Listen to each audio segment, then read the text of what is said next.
सभी को नमस्कार। मैं doctor Devi Prasad, associate professor Hindi, सेठ नंद किशोर पटवारी, राजकीय महाविद्यालय निमका थाना, आप सभी का हमारे YouTube चैनल पर स्वागत करता हूं। विद्यार्थियों, आज की कक्षा में भी हम मीराबाई के पदों पर चर्चा कर रहे हैं और पिछली कक्षा में भी हमने मीराबाई के पदों पर ही चर्चा की थी। मीराबाई के पद हमारे पाठ्यक्रम में शामिल हैं, यानी हम बात कर रहे हैं पंडित दीनदयाल उपाध्याय शेखावाटी विश्वविद्यालय सीकर स्नातक प्रथम वर्ष हिंदी साहित्य प्रथम प्रश्न पत्र आदिकालीन भक्तिकाल में शामिल भक्तिकालीन कवयित्री मीराबाई, और जिनका आज जो पद हम पढ़ने जा रहे हैं वह है पद संख्या 6 और 7। यानी हमारे पाठ्यक्रम में जो शामिल पद हैं वो आज हम 6वां और 7वां पद पढ़ने जा रहे हैं। तो आइए पहले हम पद का वाचन करते हैं और उसके पश्चात इसकी व्याख्या को हम समझेंगे।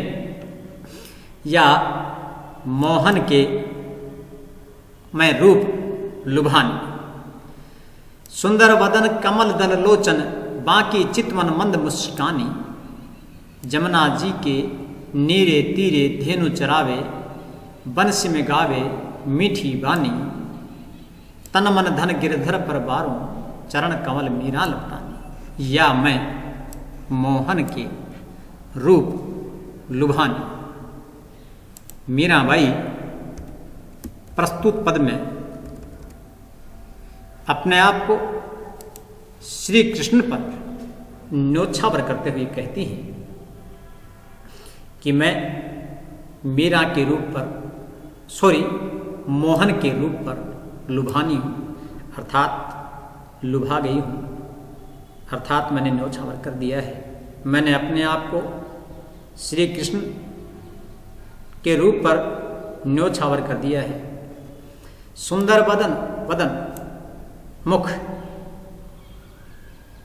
कमल दल लोचन, उनके जो नेत्र हैं वो कमल दल हैं, 2 कमल हैं। उनके जो नेत्र हैं वो कमल की 2 पंखुड़ियों के समान है। बाकी चितवन मंद मुस्कानी, चितवन दृष्टि, और उनकी जो टेढ़ी दृष्टि है और उसके ऊपर उनका मंद मंद मुस्कुराना है, मंद मुस्कानी, मंद मुस्कान।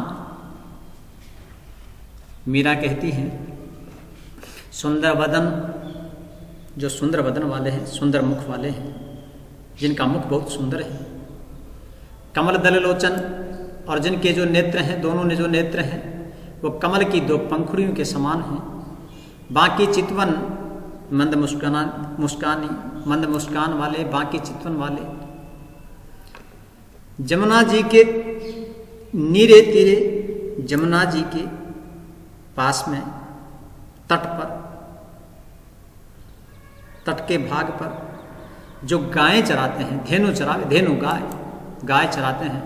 बंसी में गावे मीठी बानी, और जो बंसी में, अपनी बंसी में, अपने बांसुरी में बहुत ही मीठी बानी गाते हैं, अर्थात बहुत मीठा राग लापते हैं, जो अपनी बांसुरी से बहुत ही मीठा मधुर राग लापते हैं।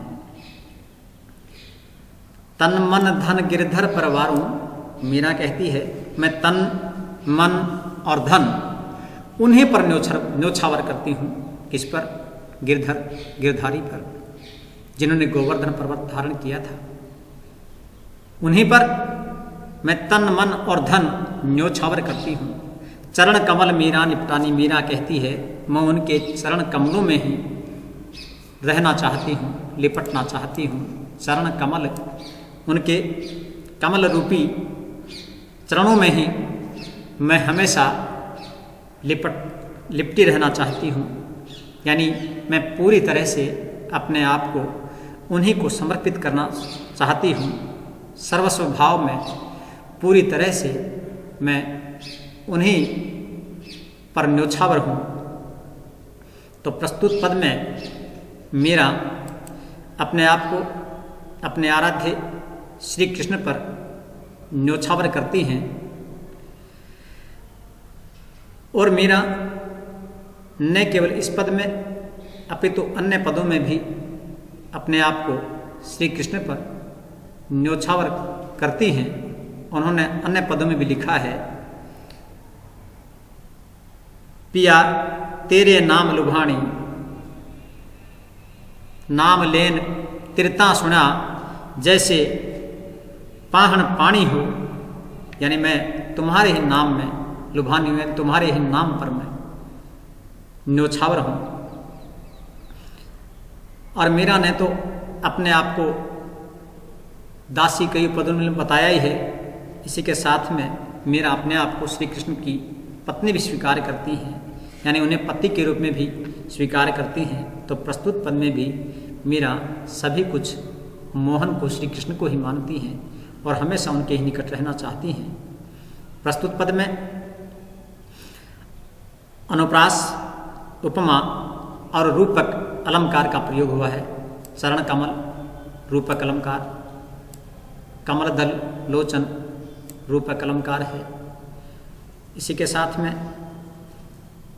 उपमा और अनुप्रास अलंकार का भी बहुत ही सुंदर प्रयोग इसमें किया गया है। आइए पढ़ते हैं पद नंबर 7, जिसमें भी कुछ इसी प्रकार का भाव है।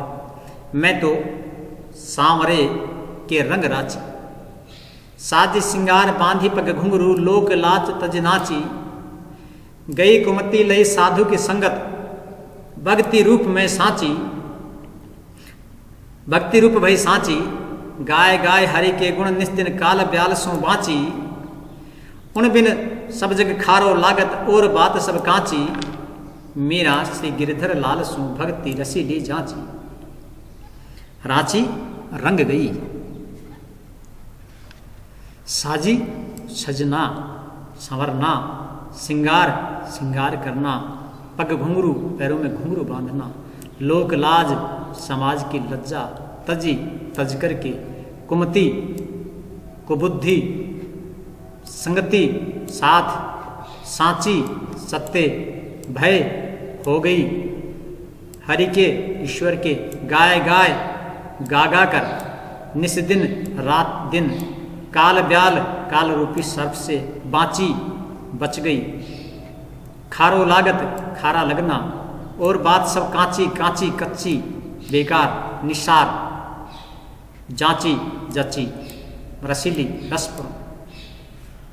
तो मीरा कहती हैं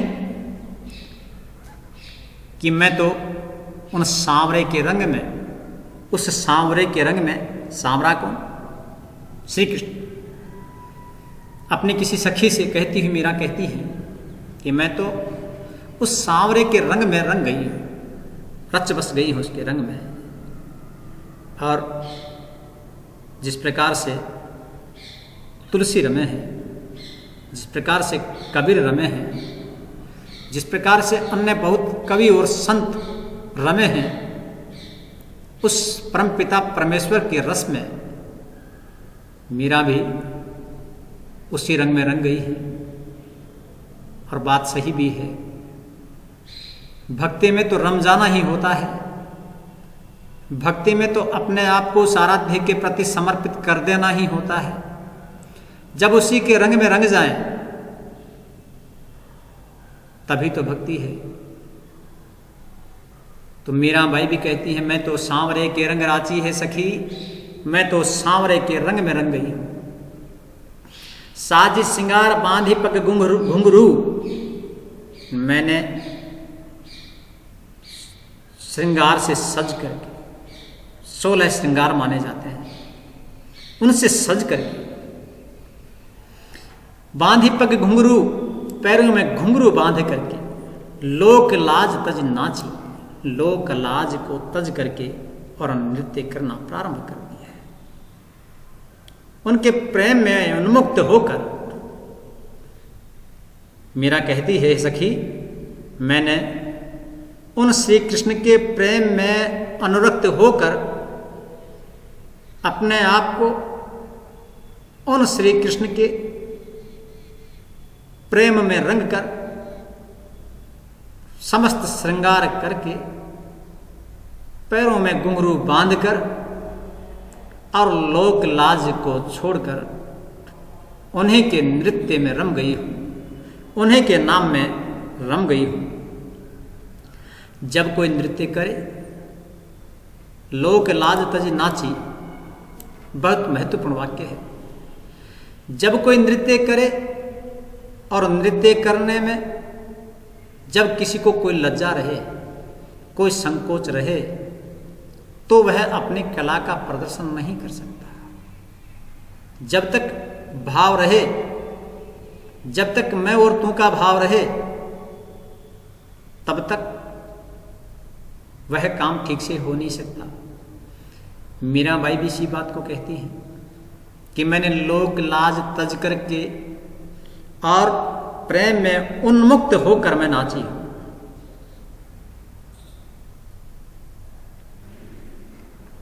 गई कुमति लई साधु की संगति, भगत रूप भय साची। भाई गई कुमति, कुमति चली गई है, कुबुद्धि जो है वह चली गई है।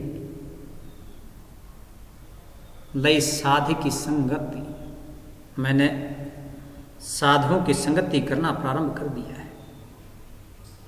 और इससे क्या हुआ है, साधु की संगति से क्या हुआ है, जो कुमति है, जो कुबुद्धि है, वह दूर हो गई है, वह चली गई है। बात सही भी है।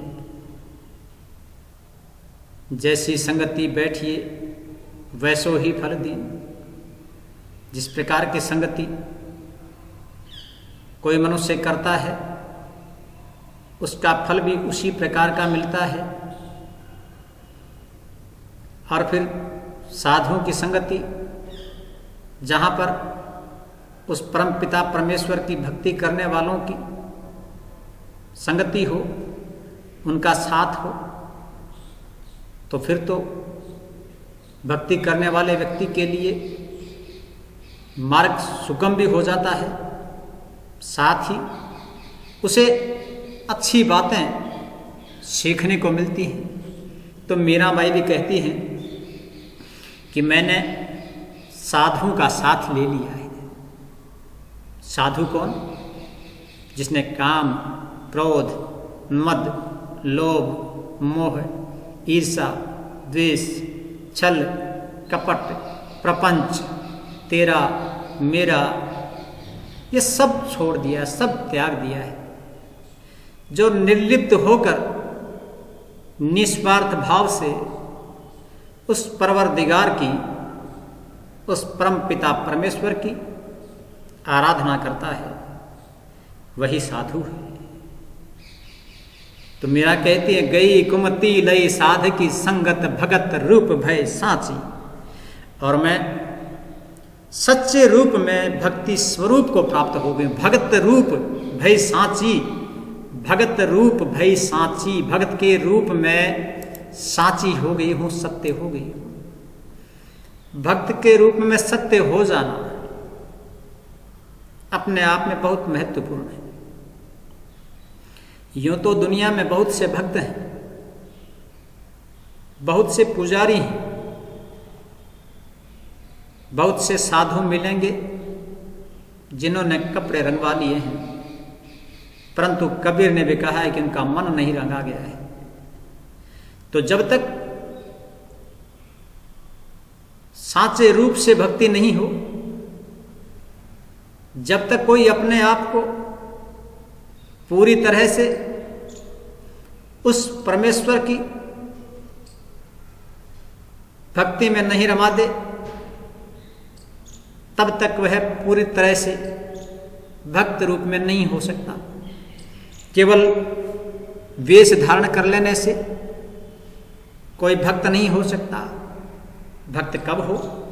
मीराबाई कहती है, जब उसके रंग में रंग जाए, जब लोग क्या कहेंगे इस बात की परवाह करना छोड़ दे, जब साधुओं की संगति हो, जब कुबुद्धि दूर हो जाए, तो भक्त रूप में मनुष्य प्राप्त हो जाता है। मीरा भी कहती है, मैंने साधुओं की संगति ले ली है, कुमति को छोड़ दिया है, और मैं भक्त रूप में, सच्चे रूप में प्राप्त हो गई हूँ। गाय गाय हरि के गुण निस दिन काल ब्याल सो बाँच। और मैं हरि के गुण गा गा करके, हरि के गुण निस दिन, रात दिन, निशा रात्रि, गाय गाय गा गा कर उस हरि के गुण गाते गाते, रात दिन उस हरि के गुण गाते गाते, काल ब्याल सो बाँची। मैं रात दिन उस हरि के गुण गा गा करके काल ब्याल सो बाँची, इस काल रूपी सर्प से बच गई। काल रूपी सर्प से बच जाने का अर्थ है आवागमन, जो जन्म जन्मांतर का आवागमन जो मानते हैं, उससे मुक्त हो जाना, मोक्ष को प्राप्त हो जाना, काल रूपी सर्प से बच जाना। तात्पर्य है इस सांसारिकता से बच जाना, इस संसार के आवागमन से बच जाना, मोक्ष को प्राप्त हो जाना। मीरा कहती हैं, मैंने रात दिन हरि के गुण गा गा करके अपने आप को इस जन्म जन्मांतर के आवागमन से मुक्त कर लिया है। मैं मोक्ष को प्राप्त हो गई हूँ, मुक्ति को प्राप्त हो गई हूँ। उन बिन सब जग खारो लागत, और बात सब कांची। मुझे उनके बिना सारा संसार खारा लगता है, क्योंकि इस संसार में जितनी व्याधियां हैं, इस संसार में जितनी बेकार की बातें हैं, वे सारी की सारी बातें मुझे नीरस जान पड़ती हैं। केवल अगर कोई सत्य बात लगती है, कोई अच्छी बात मुझे अगर दिखाई देती है, तो वह उस परम पिता परमेश्वर का नाम है। उनके बिना सब जग संपूर्ण संसार खारो लागत, खारा लगता है, और बात सब कांची, और सारी की सारी जो बातें हैं वो कच्ची बातें लगती हैं। सारी की सारी जो बातें हैं वो बेकार की बातें लगती हैं, आनंददायक बातें नहीं लगती हैं, महत्वपूर्ण बातें नहीं लगती हैं। मीरा से गिरधर लाल सो भक्ति रसीली जांची। मीरा कहती है, उस गिरधर लाल से मेरी तो उस गिरधर लाल से जो भक्ति है वह जांच ली है, जो रसीली, जो रसपूर्ण भक्ति है, जो सरस और माधुर्य पूर्ण जो भक्ति है, जो प्रेमाभिव्यक्ति है, वह ही मुझे जचती है। अर्थात मैंने उस गिरधर लाल से जो भक्ति रसीली है वो जचा ली है। अर्थात मैंने अपने आप को उस श्री कृष्ण की सरस भक्ति भाव में ही समर्पित कर दिया है। वही मुझे उनका भक्ति भाव, उनकी जो रसीली भक्ति है वही मुझे जचती है, वही मुझे अच्छी लगती है, वही मुझे उचित लगती है। तो इस व्याख्या को आपने सुना। विशेष की दृष्टि से हम बात करें तो मीरा प्रस्तुत पद में लोक लाज तज नाची की बात करती हैं और सांवरे के रंग में रंगने की बात करती हैं। तो भक्त जब तक अपने आप को अपने आराध्य के रंग में रंग नहीं लेता, तब तक वह भक्ति को प्राप्त नहीं हो सकता।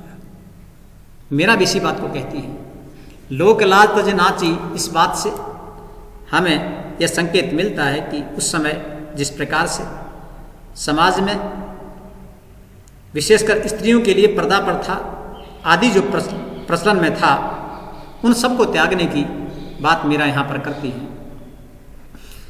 और साधुओं की संगत को महत्वपूर्ण मानती हैं और निस्दिन रात दिन उस हरि के स्मरण पर बल देती हैं। प्रस्तुत पद की ज्ञेयता बहुत अच्छी है और इसमें मधुर भावाभिव्यक्ति मिलती है। अनुप्रास, पुनरुक्ति प्रकाश और रूपक अलंकारों का प्रयोग इसमें किया गया है। पुनरुक्ति प्रकाश गाय गाय, हरि के गुण, काल ब्याल, काल रूपी सर्प रूपक अलंकार, और राची, नाची, सांची, बाची आदि में अनुप्रास अलंकार का बहुत ही सुंदर प्रयोग किया गया है और प्रस्तुत पद की गेयता देखते ही बनती है। आपने मुझे सुना। मिलते हैं एक नए पद के साथ में। धन्यवाद।